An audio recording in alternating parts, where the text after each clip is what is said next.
อนนั้นกับมันเขาเห็นผมมันลอยเขาจะได้การเขาไหนตาหนักเลยโอ้ยโอ้ยเด้อครับโอ้ยโอ้ยของมาก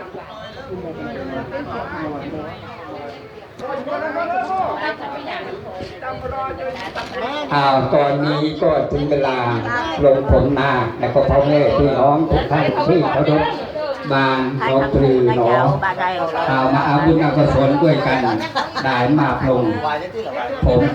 ผมนาคแล้วก็ทุกท่านก็ให้พรนาคของเราให้มีความสุขความเจริญจะมีเจ็บไข้ได้ป่วยขอให้มีสติมีปัญญามีสัมปชัญญะรู้ตัวเราไปอุปสมบทแล้วก็เปรียบเสมือนเราเกิดใหม่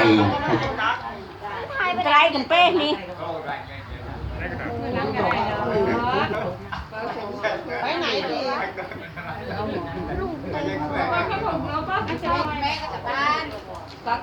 สนิทครับบางโอนเนาะ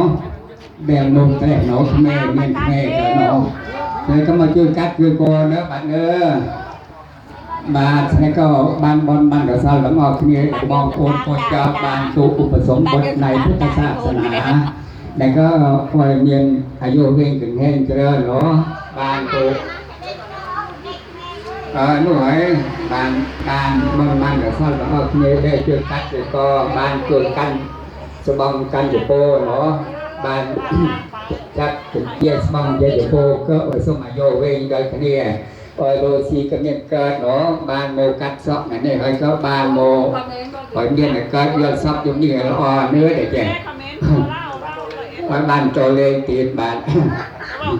กัดเตือบ่มเลยแล้วก็พอสะโรยแล้วก็บ้านตัวเต็งตัวโมแล้วก็บ้านกัดใบสีบ้านเต็งตัวหน้าหมดเลยสนิทบ้านตรงจุดคอยล่อสนิทก็บ้านเธอออกมาหาในบ้านสุดวันโอย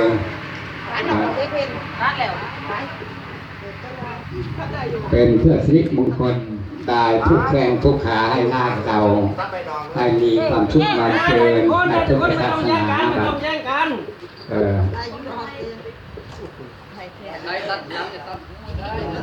ทำได้ประกันว่ามีประกันตามไปหูเลยไก่พูดถึงแล้วกับหัวดีไม่ให้เด้อได้ดินั่นเองเด้อเอาไปต้ม